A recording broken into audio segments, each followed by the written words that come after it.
नमस्कार, मैं हूं वेद प्रकाश शर्मा। एक बार फिर हाजिर है मुद्दे की बात में। देश दुनिया में जिस तरह के परिवर्तन देखे जा रहे हैं उसका कारण केवल यूथ है और यूथ की ओर दुनिया आज आंखें गड़ाए देख रही है। जितना भी परिवर्तन हो रहा है, जितने भी राष्ट्रिक चेंज हो रहे हैं, लगातार हो रहे हैं देश दुनिया में, तो आप देख सकते हैं कि आज जो यूथ का कार्य करने का तरीका है वो अपने आप में बदल चुका है। जहां तक लोग सीमित रहते थे इंजीनियरिंग, मेडिकल और तमाम ऐसी एजुकेशन को लेकर, लेकिन आज यूथ कुछ क्रिएशन करना चाहता है, नया इनोवेशन करना चाहता है। और इसी दिशा में आगरा में एक यूथ आइकॉन कहें जिनको, तो वो उनके लिए अतिशयोक्ति नहीं होगी। हमारे बीच सचिन शर्मा जो जलवा ग्रुप से हैं और लगातार ऐसे आयाम देते चले आ रहे हैं जलवा ग्रुप के माध्यम से, जिसकी 99 कार्यक्रम हो चुके हैं और 100 सेंचुरी लगाने वाले हैं। तो ऐसे यूथ का आइकॉन को लेकर के आज हमने स्टूडियो में कार्यक्रम रखा। आपका बहुत बहुत स्वागत है। थैंक यू सचिन जी, आपसे ये जानना चाहेंगे कि आपने शुरुआत कहाँ से करी और ये जलवा जो नाम आपने अपने ग्रुप का दिया है उसके पीछे क्या रीजन था? सर, ये 2008 में इसकी शुरुआत मैंने 2008 में की थी, लेकिन इसको ओपन नहीं किया था। मैं इसके शोज़ वगैरह करता था। मैं एक आगरा में हुए एक यानी का एक प्रोग्राम हुआ था, वहाँ की एक सिक्योरिटी ने मुझे हाथ पकड़ के बाहर निकाल दिया था। तो उस दिन मैंने ये कसम खाई थी कि एक आगरा में एक ऐसा इवेंट का, एक ऐसा शोज़ का हब बनाऊंगा कि इस जगत में मेरा नाम वो किया जाएगा। और मैंने इसके लिए दिन रात एक की बहुत मेहनत की। 2008 में मैंने पहला शो अपना आगरा में लॉन्च किया था। एक डांस कंपटीशन था, ये नॉर्मल सा। उस डांस कंपटीशन के बाद से फिर मैं आगे आया। कई मैंने शोज़ धीरे धीरे किए। फिर डांस के भी, ज़्यादातर डांस के भी होते थे, किड्स मॉडलिंग भी होती थी, और ये फैशन शोज़ वगैरह भी मैं करता था। तो इस तरीके के मैं अपने आगे चलता रहा। मैंने 2008 से लेकर और अब तक मैंने 98 फैशन शोज़ किए हैं। और अपने खुद के मतलब एक बड़ा, आज मेरे साथ जो है 10,000 से 12,000 तक का यूथ जो मेरे साथ जुड़ा हुआ है। जैसा एक नाम है जलवा, जलवा तो किसी भी क्षेत्र में हो सकता है, लेकिन इस जलवा ग्रुप का जो एम है वो क्या है? सर, हमारा जो जलवा ग्रुप का जो एम है, जलवा हर उस यूथ का, हर उस व्यक्ति का होना चाहिए। हमारा जो मोटिव है, हर उस जो व्यक्ति की एक आस होती है कि मुझे एक रैंप वॉक करनी है, वो सचिन सर ही करा सकते हैं। मेरे पास जो भी आएगा मैं उसे रैंप वॉक कराऊंगा। और मैं मतलब किसी को अगर खुशी दो, किसी की अगर चीज़ें, अगर जो सपने हैं वो पूरे करने में जो खुशी है ना, वो उसमें हम ऑटोमेटिक आगे बढ़ते हैं। तो मेरा मेन मोटिव है कि हम अपने यूथ को, जो मेरे पास आता है मॉडलिंग करनी है, मैं मॉडलिंग में भी कई तरीके के डिपार्टमेंट हैं, ज़रूरी नहीं किसी की हाइट है तो वो आगे आए। प्रिंट शूट भी है, आउटडोर शूट भी है, मॉडलिंग भी है, वॉक भी है, फैशन शो भी है। मॉडलिंग कॉन्टेस्ट में अगर सभी मॉडल्स आएंगे तो मॉडलिंग कॉन्टेस्ट कौन करेगा? मॉडलिंग कॉन्टेस्ट भी एक उसका अलग पार्ट है, प्रिंट शूट भी एक अलग पार्ट है, आउटडोर शूट भी एक अलग पार्ट है। तो इस तरीके से हर बच्चे को कहीं ना कहीं सेट करना होता है। किसी का फेस एक्सप्रेशन बहुत अच्छे हैं तो उसको प्रिंट शूट के लिए हम बोलते हैं, किसी की हाइट नहीं है तो हम उसको आउटडोर शूट के लिए बोलते हैं, किसी को अगर मॉडलिंग में हाइट अच्छी है, फिजिक अच्छी है तो हम उसे कैट वॉक के लिए बोलते हैं। तो डिपार्टमेंट हैं गाइड करना। और लोगों को सबसे बड़ी बात है कि आगरा में लोगों, जो यूथ को गाइड करने वाली जो चीज़ है ना, वो नहीं है। और मेरे पास जो भी आता है मैं उसकी एक क्वालिटी देखता हूँ। हर व्यक्ति के अंदर एक क्वालिटी होती है जो शायद हर कोई नहीं देखता, लेकिन मैं देखता हूँ कि इसमें क्वालिटी क्या है। पहले मैं मना भी करता हूँ, फिर उसके फेस एक्सप्रेशन देखता हूँ क्या है, उसकी मायूसी वाला जो चेहरा है वो भी देखता हूँ, और जब मैं उसे हाँ बोलता हूँ तो वो मतलब उसकी खुशी भी देखता हूँ। तो इस तरीके से मैं पहले तो जानता हूँ कि इसको क्या करना है। बहुत से ऐसे भी आते हैं जो टाइम पास करने के लिए आते हैं, बहुत से ऐसे भी आते हैं जिन्हें कुछ लाइफ में कुछ करना है। लेकिन और वही व्यक्ति, वही लड़के लड़कियां, आज जलवा से आप देखेंगे लैक्मे फैशन वीक में 7 लड़के लड़कियां मेरे एट प्रेजेंट चल रहे हैं। जी टीवी, सोनी, इन सब चैनल्स पे मेरे एट प्रेजेंट अब मेरे स्टूडेंट चल रहे हैं। MTV रोडीज पे जोया को आप देखिए, वो भी मेरे उस पर चल रही है। मतलब मेरे जलवा से हर साल कोई ना कोई निकलता है। और आप सभी के मतलब सहयोग से आगरा में बहुत लोग ऐसे हैं जो मुझे बहुत बड़ा सपोर्ट करते हैं, जिनका बिग सपोर्ट है। मैं उन लोगों के आगरा का मार्केट इस तरीके का है कि बहुत से पेरेंट्स अपने बच्चों को इस इंडस्ट्री में नहीं आने देना चाहते, लेकिन उन्हें करना है। उनका अंदर से दिल है कि हम मॉडलिंग करें, लेकिन पेरेंट्स को ये गलतफहमी है कि मॉडलिंग इंडस्ट्री थोड़ा सा है, लेकिन ऐसा नहीं है, ऐसा नहीं है, बहुत अच्छा है। आप उनके साथ आइए, उनके साथ जाइए, वो बच्चों के एक बार बच्चों के दिल का करके देखिए, शायद वो उसमें सक्सेस हो जाए। ये है। तो जिस तरह इस प्रकार के कार्यक्रम आपने आयोजित किए लगातार, कि इसकी प्रेरणा कहाँ से मिली? खुद कभी इन चीज़ों में इन्वॉल्वेशन रहा आपका? सर मैं शुरू से, मैं आपको बताऊं, मैंने इन्वॉल्वेशन रहा, मैं हमेशा फेल होता था। मैं कभी किसी ऑडिशन देने के लिए जाता था तो मैं फेल हो जाता था, लेकिन मैंने कहा कि फिर मैंने डांस सीखा। एक बेस्ट ऑर्गेनाइजर बनने के लिए प्रॉपर ऑलराउंडर होना बहुत ज़रूरी है। और मैं आपको इसमें मैंने पहले डांस सीखा, 1 साल तक डांस सीखा। फिर 1 साल के बाद फिर मैंने मॉडलिंग की देखा। मैंने मॉडलिंग में देखता था वॉक किस तरीके से होती है। फिर मैं मॉडलिंग में भी थोड़ा इंटरेस्ट था, लेकिन मॉडलिंग में मैं कभी सक्सेस नहीं हुआ और ना मुझे किसी ने चांस दिया। लेकिन मैंने कहा मैं लेकिन दूसरों को चांस दूंगा, और मैंने इस एम से मैं फिर आगे बढ़ गया। ये है। जैसा कहते हैं, काम करना और कराना दोनों ही अलग अलग मैटर है, लेकिन किसी प्रतिभा से काम लेना ये अपने आप में एक बड़ी बात है। तो जब हम मंच पे होते हैं और प्रतिभाओं से कैटवॉक कराना है या डांस कराना है या अन्य किसी तरह के कार्यक्रम है, किस तरह की परेशानियां या डिफिकल्टी वहाँ पर नजर आती हैं? क्या कुछ कहना है? सबसे बड़ी इसमें ये परेशानी तो सिर्फ यही कहेंगे कि जो लोग बच्चों को, जो मेरे पास पार्टिसिपेंट आते हैं जिनके अंदर प्रतिभा है और वो किसी रीज़न से नहीं करते, जैसे पेरेंट्स का है, पेरेंट्स कभी कभी अलाउ नहीं करते, या डांस का है तो डांस के लिए उसके पास अच्छे कॉस्ट्यूम नहीं है, या आप अगर उसमें आओ, मम्मी मॉडलिंग के अंदर आओ तो कोई हस्बैंड अपनी मतलब वाइफ को नहीं इसमें आने देना चाहता। तो इस तरीके की उनके पेरेंट्स को मनाना, उनसे हाँ करवाना, उनको चीज़ों को लेकर, वही पेरेंट्स फिर बाद में जब बच्चा सक्सेस होता है, उसे होर्डिंग्स पे लगा देखा या किसी ब्रांड के रिप्रेजेंट करता है, तब वो उन्हें खुशी होती है। ये है। अगर आगरा के मार्केट के अलावा हट करके अगर मेट्रो सिटी की बात करें तो वहाँ पर इस तरह के कार्यक्रम आम बात है, बिल्कुल। लेकिन अभी आगरा का मार्केट इतना जोश में नहीं है, लोग इतना अभी जागरूक नहीं है, तो इतना ये सब करने के लिए कहीं ना कहीं तो लोगों को बहुत कुछ समझाना पड़ता होगा। बिल्कुल मुश्किलें आती होंगी। बहुत ज़्यादा सर, बहुत ज़्यादा मुश्किलें आती हैं। पहले उनको प्रोजेक्ट बताना पड़ता है। प्रोजेक्ट बताने के बाद फिर वो टाइम, सबसे बड़ी चीज़ है कि हम लोगों को टाइम नहीं दिया जाता। आगरा का मार्केट में हम अगर अपनी प्रोफाइल डालते हैं तो प्रोफाइल डालने के लिए कम से कम हमें 1 महीना चाहिए होता है, और उस 1 महीने के बीच में हमें उन लोगों से मिलना भी होता है। उन लोगों के कई बार तो ऐसा होता है कि हम उनसे नहीं मिल पाते, कई बार मायूसी होती है, लेकिन एक जुनून होता है कि करना है। फाइनेंशियली भी इसमें थोड़ा बजट भी लेना होता है, सारी चीज़ें करनी होती है। लड़के लड़कियों के कॉस्ट्यूम है, डिज़ाइनर्स हैं, मेकअप आर्टिस्ट हैं, एंड ये और भी है, कॉस्ट्यूम को भी हमें डिज़ाइन करना है किस तरीके के। तो ये सबको एक चीज़ इकट्ठे करने में हमें पूरे एक प्रोजेक्ट को 45 डेज लगते हैं, और उसको हम करते हैं। और जब ये चीज़ें सारी इकट्ठी हो जाती हैं, अब जैसे कई लोगों के पास प्लेटफॉर्म नहीं होता लेकिन टैलेंट होता है। हम कई डिज़ाइनर्स आते हैं मेरे पास कि उन लोगों को देने के लिए पैसे नहीं हैं, लेकिन वो कॉस्ट्यूम अपना बनाएंगे, और वो मेरा सिर्फ इतना रहता है कि मैं उन्हें प्लेटफॉर्म दे देता हूँ। उनके कॉस्ट्यूम, उनके सीक्वेंस बनाई और मैंने मॉडल्स के द्वारा चलवा दी। वो ऑटोमेटिक वो एक ब्रांड बनेगा कि ये कलेक्शन था कहाँ का। तो वो कलेक्शन, वो डिज़ाइनर्स जब निकल के आते हैं कि वो डिज़ाइनर अब तक जिसने नहीं देखा था, उन डिज़ाइनर्स की कलेक्शन लोगों ने देखा, मीडिया के माध्यम से, आप लोगों के माध्यम से जब देखते हैं, उसी कलेक्शन की फिर खरीद फरोख्त होती है। जैसा अक्सर देखा जाता है कि लोग चाहते तो बहुत कुछ है, बहुत लोग आना चाहते हैं कि हमें भी मॉडलिंग में जाना है, डांस करना है, ये करना, लेकिन आदमी वहीं आकर रुक जाता है कि अगर हम फैशन शो में भाग लेंगे तो उसके लिए हमें डिज़ाइनर शूट की आवश्यकता है, मॉडलिंग फैशन के, तो वो काफ़ी कॉस्टली रहती है। उस बीच में तमाम लोग अपना मन मार के बैठ जाते हैं कि नहीं भाई नहीं कर पाएंगे। उस कंडीशन में आपकी तरफ से क्या कुछ हेल्प रहती है ऐसे लोगों को? हम ऐसे लोगों को आगे लेते हैं जिन्हें करना है, जिन्हें कुछ करना है लाइफ में और उन्हें इस लाइन में आगे बढ़ना है। नए डिज़ाइनर्स लेके आओ, छोटा ब्रांड भी तो बड़ा ही ब्रांड बनता है। तो हम क्या करते हैं, जो डिज़ाइनर्स हैं उनको हम एक मौका देते हैं, और उन लोगों के लिए वो मौका बहुत बड़ी चीज़ होती है। तो अगर हम उन डिज़ाइनर्स को मौका देंगे, वो जो हमारे मॉडल्स हैं उन पे अगर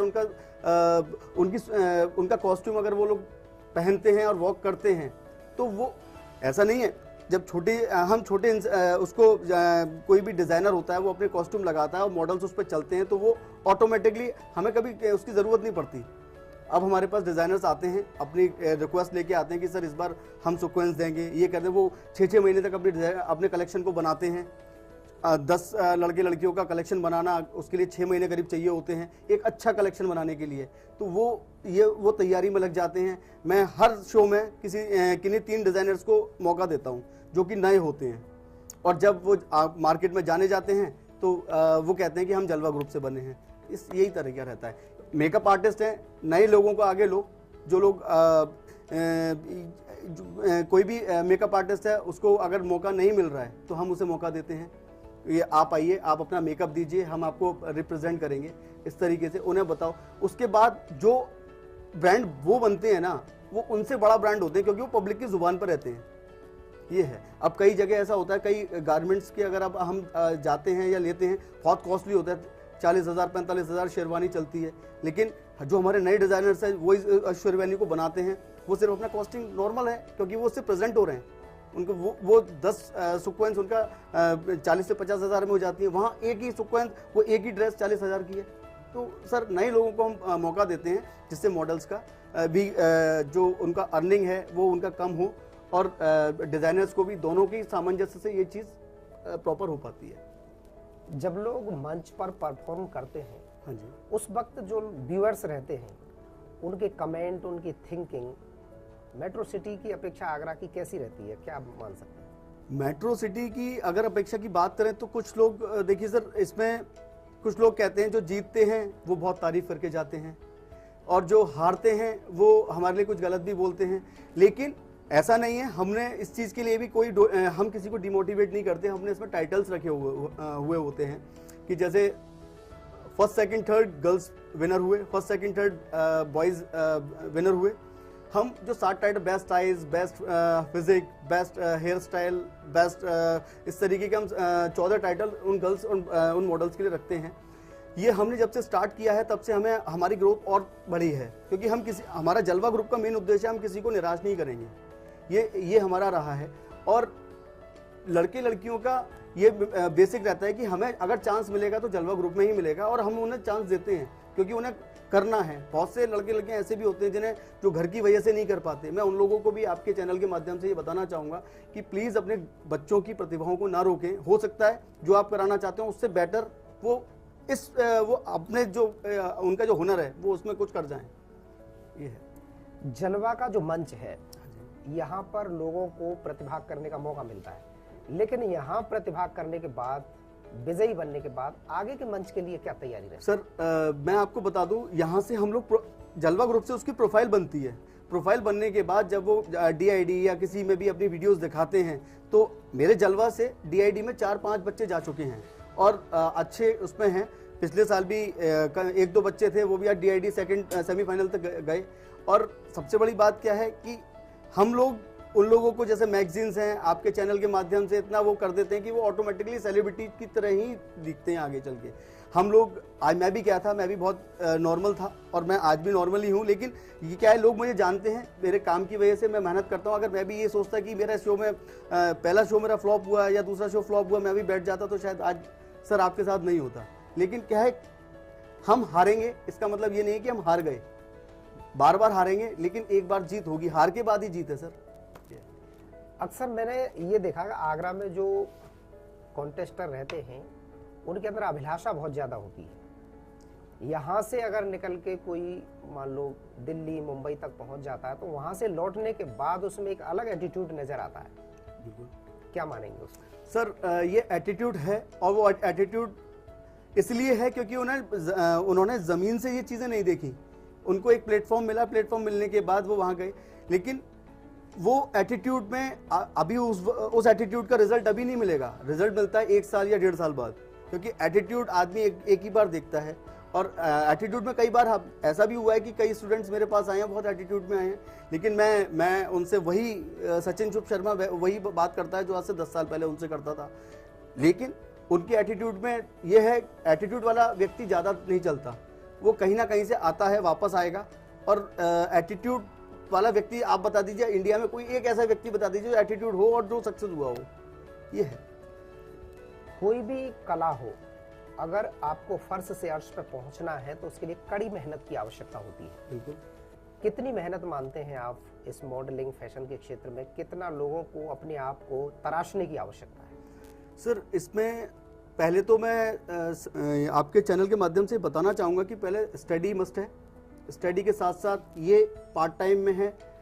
लड़के लड़कियाँ शीशे के सामने बैठ के अपना बोलने का स्टाइल, इसमें मॉडलिंग में 5 पॉइंट होते हैं: face expression, walk, introduction, positive attitude and dressing sense. ये 5 चीज़ें, 5 पॉइंट पे अगर वर्क करते हैं तो एक बेस्ट मॉडल बनने का सपना पूरा होता है। यहाँ पर लड़के लड़कियाँ इन चीज़ों पे वर्क नहीं करते। लड़के लड़कियाँ वर्क करते हैं कि हमारे पास कॉस्ट्यूम इतने महंगे नहीं होंगे, हमारे पास ये आई कांटेक्ट पे वर्क नहीं करेंगे, अपना फेस एक्सप्रेशन पे वर्क नहीं करेंगे। उन लोगों को इस चीज़ पे वर्क करना चाहिए। और मॉडलिंग इसका टाइम पास नहीं, इसको आप अगर 1 घंटे का टाइम डेली लीजिए, मैं कहता हूँ आपका फेस एक्सप्रेशन ऑटोमेटिकली बहुत अच्छा आएगा। आप वॉक करिए, बहुत FTV पे शाम को 6 बजे बहुत अच्छा इंडियन कार्निवाल आता है, आप उसका एपिसोड देखिए, वॉक की स्टाइल देखिए, अपना प्रोनाउंसिएशन, अपने बारे में बताना, अपने आप को प्रेजेंट करना, ये सारी चीज़ें होनी चाहिए। ये है।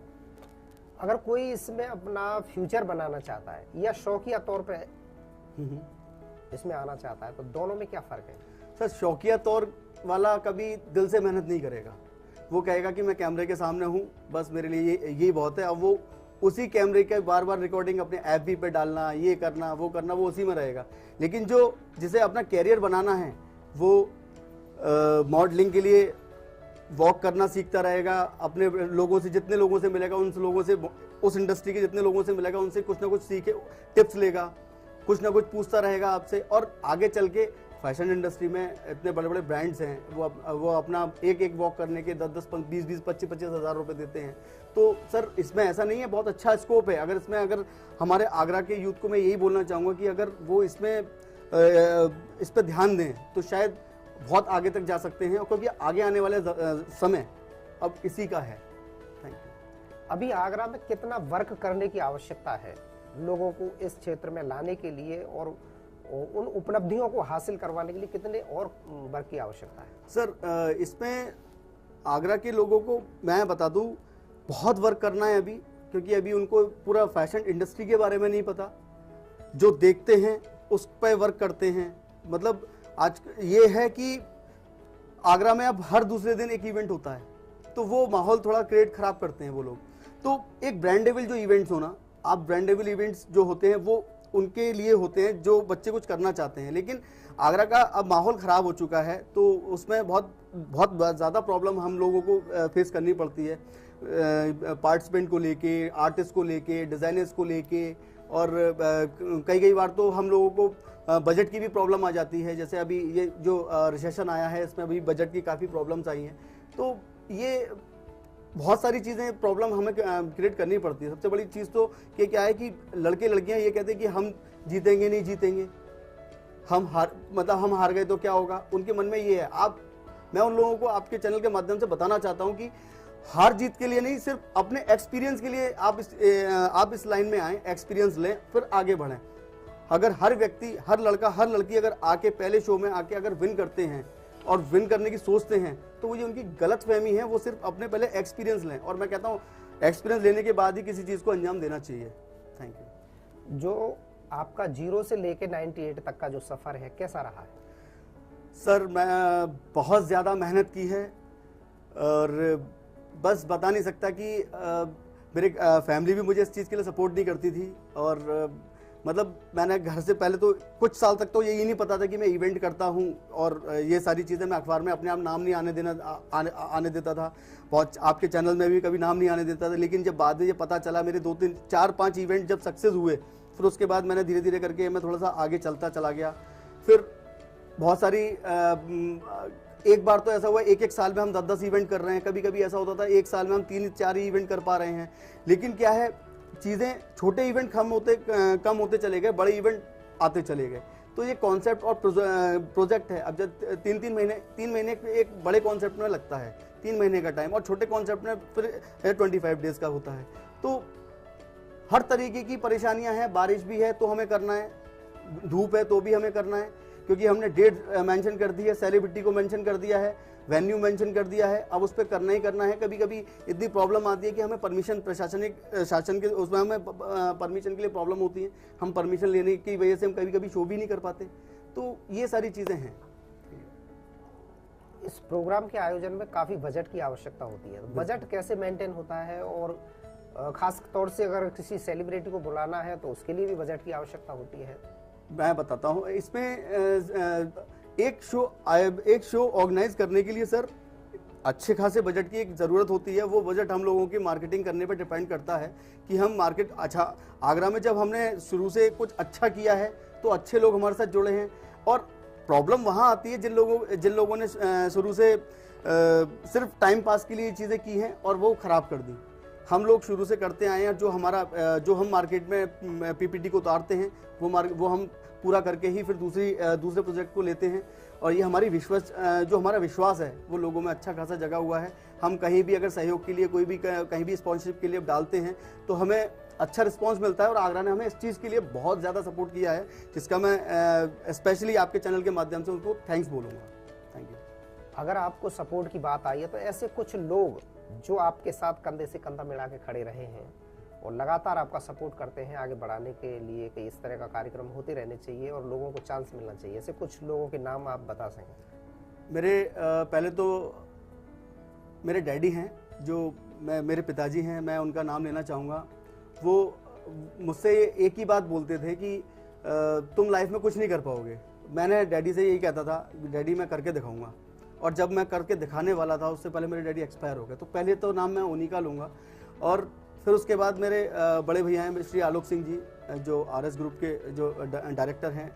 और फिर उसके बाद मैं गौरव बंसल जी का थैंक्स बोलूँगा, हरिओम दीक्षित जी का मैं थैंक्स बोलूँगा, मैं ये रिंकेश अग्रवाल जी का थैंक्स बोलूँगा।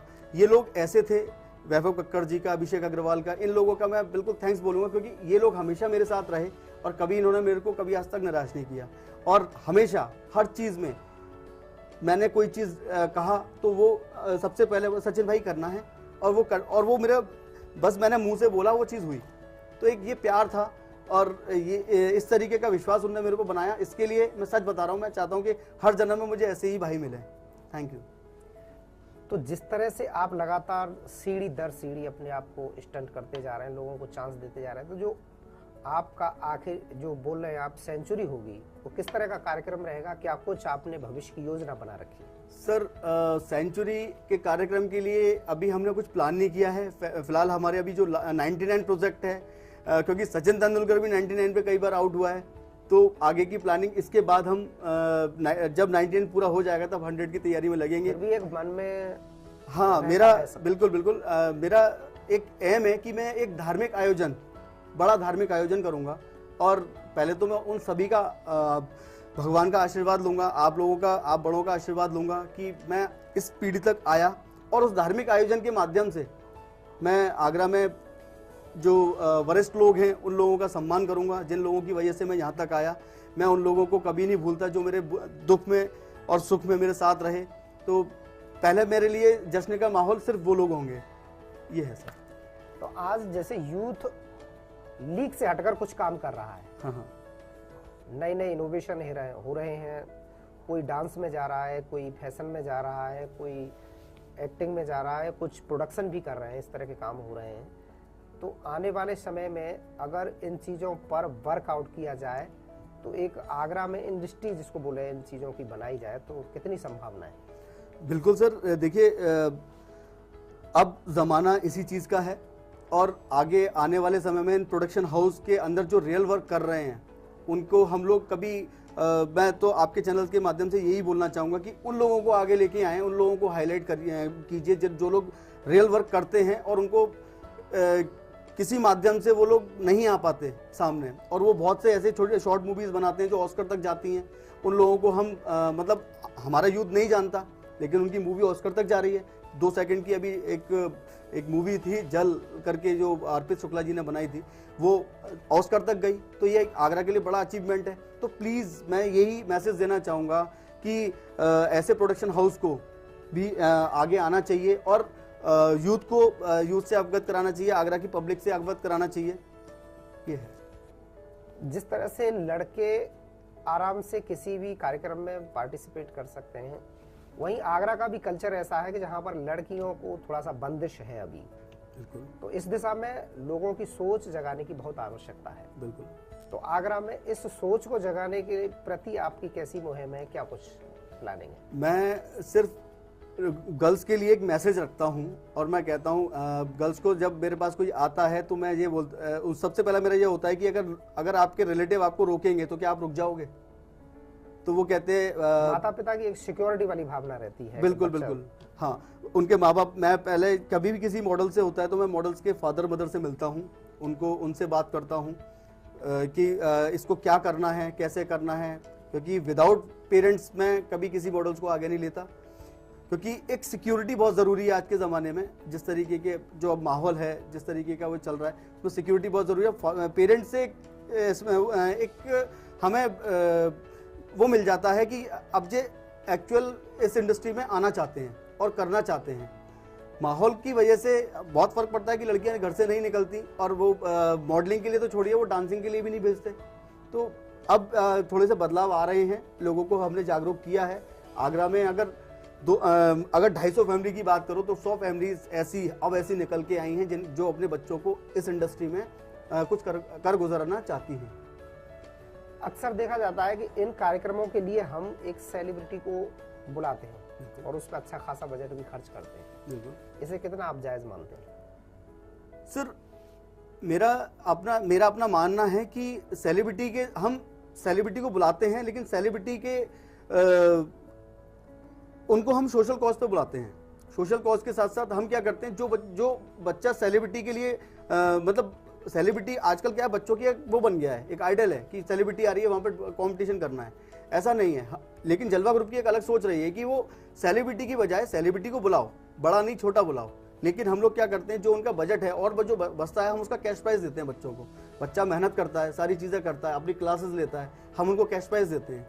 कैश प्राइज उनके लिए काम आता है, उनकी ज़रूरत की चीज़ है, वो गिफ्ट करते हैं। जैसे साइकिल है, बच्चों के लिए बहुत ज़रूरी होती है, मोबाइल फ़ोन है, वो ज़रूरी है, हम वो गिफ्ट करेंगे।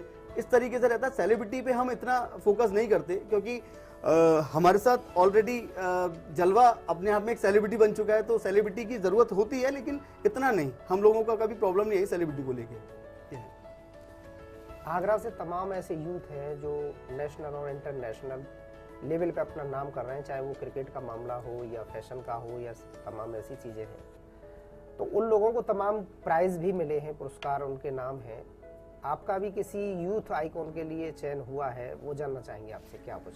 हाँ, मेरा राजस्थान पत्रिका एक पोर्टल है, और उस पोर्टल ने मेरा बहुत अच्छा आर्टिकल निकाला था, तो मुझे एक वहाँ के लिए भी मुझे बुलाया गया था, और मैं वहाँ गया भी। और दिल्ली में भी एक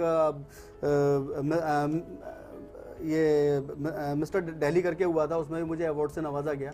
तो कई जगह पे मुझे वो किया है, लेकिन मैं इस चीज़ से अभी आना नहीं चाहता, आगे इस चीज़ में नहीं आना चाहता। मैं अभी सिर्फ क्योंकि कहा जाता है कि जब सम्मान की जब चीज़ें आती हैं तो वो इंसान अपने वर्क से भटक जाता है। मैं सम्मान ना पाके मैं अभी वर्क करना चाहता हूँ, और कई जगह तो मैं कई जगह पे मैंने मना किया है कि अभी मैं इस लायक नहीं हूँ, मुझे अपने शोज़ करने हैं और मुझे अपने यूथ पे ध्यान देना है। उसकी सही गाइडेंस ज़रूरी है। कोई मेरे पास आता है, मुझसे पूछता है, मैं उसे बताता हूँ कि ऐसे करो ऐसे करो, लेकिन किसी को गलत गाइड नहीं करनी, और सही अगर गलत नहीं बता सकते तो सही भी मत बताओ। मैं और लोगों को बताना चाहता हूँ आपके चैनल के माध्यम से, लेकिन मेरा मेन मोटिव रहता है कि यूथ को सही गाइडेंस मिले। Thank you. आगरा के अलावा भी कहीं आपने जलवा ग्रुप को लेकर के कई शोज किए हैं, आगरा में किए, बाहर भी कभी कोई प्लानिंग? मैंने सर इसको जलवा ग्रुप से नहीं, लेकिन पहले जब मैं करता था तो एक नॉर्मली अपने ही नाम से करता था, सचिन इवेंट्स करके मैं करता था। जब जलवा ग्रुप ने, मैंने चंडीगढ़ में बहुत शो किए हैं। चंडीगढ़ के अंदर मेरे करीबन 10 से 12 शो मैंने किए हैं, और अच्छे लेवल पे किए हैं, जिसमें ये सेक्टर 7 में मैंने शोज़ अपने किए हैं। और मैं एक अच्छे अखबार में था, तो मैंने वहाँ पर उसका मुझे काफ़ी बड़ा सहयोग रहा। तो बिगर सपोर्ट के कभी किसी को कुछ नहीं मिल पाया, तो मुझे एक मीडिया का शुरू से एक बहुत बड़ा सपोर्ट मिला। आप लोगों का प्यार, आप लोगों का आशीर्वाद मुझे इसी तरीके से, और आगरा की मीडिया ने मुझे बहुत सपोर्ट किया। अभी जो 99 वाला शो आप करने जा रहे हैं, क्या प्लानिंग है, किस तरह का रहेगा और कौन कौन लोग इसके दर्शक बनेंगे, कौन हस्तियां रहेंगी, क्या कुछ प्लानिंग रहेगी? सर, इसमें हमारा जो सेलिब्रिटी है सुष्मिता गुहा, मिस यूनिवर्स टॉप फाइनलिस्ट 2012, ये रहेंगे। साना सिंह हैं, वो भी रहेंगे, जो मलयालम मूवीज़ की एक्ट्रेस हैं, और बहुत सारे मॉडल्स हैं जो, और इसमें अवार्ड, मेन अट्रैक्शन है, अवार्ड शो है इसका। Best 5 NGO, best 5 social worker, best 5 event manager, best 5 choreographer, best 5 female anchor, best 5 ये मेल मॉडल, इस तरीके के हमने 8 कैटेगरीज को हमने इसमें अवार्ड देने के लिए बुलाया है, क्योंकि इवेंट इंडस्ट्री के लिए कभी कुछ है नहीं आगरा में, और इवेंट इंडस्ट्री के लिए मैं वर्क करना चाहता हूँ। और क्योंकि हम लोग दूसरों की खुशियाँ तो देते हैं, लेकिन कभी अपनी खुशियों के लिए नहीं सोचते, तो मैंने उन इवेंट वालों के लिए ये, और सोशल वर्क करने वालों के लिए मैंने कि ये अवार्ड रखा है कि पूरे साल में आपने क्या क्या किया, क्या अचीवमेंट मिले, आपका जो हाइप थी वो कहाँ से कहाँ आई, वो सब करने के लिए एक अवार्ड शो की बहुत ज़रूरत थी आगरा को। वो मैं इसको ये अवार्ड शो का सीज़न 3 है, और हम लोग पिछले 2 सालों से बहुत सक्सेस होते आए हैं, तो इस बार भी बहुत अच्छे से है। और इसकी जो यूथ है आगरा का, जो 10 से 12 हज़ार का यूथ जो जुड़ा हुआ है, वो सब हमारा उसमें तैयारी में लगा हुआ है, और हमारे सारे ऑडिशंस कंप्लीट हुए हैं। 7 सिटियों को लेके इसका कंपटीशन होता है, आगरा, मथुरा, फिरोजाबाद, एटा, अलीगढ़, और ये इस तरीके के वहाँ से ऑडिशन लेके हमने आगरा में इसका सेमीफाइनल किया। सेमीफाइनल में से हमने दैनिक भास्कर के बड़े पोर्टल पर ऑनलाइन वोटिंग कराई। उनके जो बच्चे, ऑनलाइन वोटिंग में जो बच्चे विनर हुए हैं, हम उनको वहाँ पर उनको कैश प्राइज, उनकी गिफ्ट, उनके मोमेंटो, वो वहाँ से नवाजे जाएंगे। और इसमें स्पेशल जो अट्रैक्शन होगा ग्रुप का, स्टोन रॉक डांस ट्रुप, पूजा बिस्ट मैम इसका वो करेंगी, स्पेशल परफॉर्मेंस देंगी। और इसका ये श्री राधे फोक डांस का आपको मयूरी नृत्य कृष्ण भगवान का वो भी देखने को मिलेगा। इसमें अवार्ड भी देखने को मिलेंगे। फैशन शो का जो जलवा है, फैशन शो एक अलग आपको नए रूप में देखने को मिलेगा। हमने इस बार बॉयज़ पे वर्क किया है। अभी तक आगरा के अंदर बॉयज़ के लिए कलेक्शन नहीं था, लेकिन अब बॉयज़ के लिए भी कलेक्शन के लिए डिज़ाइनर्स आगे आ चुके हैं, तो वो बॉयज़ का एक अलग आपको इम्पैक्ट दिखेगा। पहली बार आगरा के अंदर बॉयज़ का कोई कलेक्शन तैयार हुआ है नया, और वो आपको सीक्वेंस में देखने को मिलेगा। इसकी कोरियोग्राफी कपिल आहूजा कर रहे हैं, और मैं दिल से थैंक्स बोलूँगा विनीत दुबे जी का और अनिल शर्मा जी का, जिन्होंने इस आयोजन में एक बड़ी महत्वपूर्ण भूमिका निभाई। और मनीष राय जी, जो हमारी एक पहल एनजीओ है, उस एनजीओ से हम इस कार्यक्रम को करते हैं, और उस एनजीओ के मतलब उन बच्चों, नीडी बच्चों के लिए मैं आपके चैनल के माध्यम से बोलना चाहूँगा कि उस एनजीओ के लिए जहाँ पर 200 से 250 बच्चे हैं, जिनका रहना, खाना और पढ़ना, शिक्षा, वो सब हम लोग वो करते हैं। और बस मेरा आपके चैनल के माध्यम से यही कहना चाहिए कि आप भी एक पहल को सपोर्ट करें। Thank you sir. जिस तरह से आपने बताया कि तमाम ऐसे व्यक्तिगत रूप से सोशल वर्कर, कुछ ऐसे लोगों की सपोर्ट लगातार जलवा ग्रुप को रही है, तो कभी आपने शासन स्तर से मदद लेने की कोशिश की, या कभी ऐसा हुआ?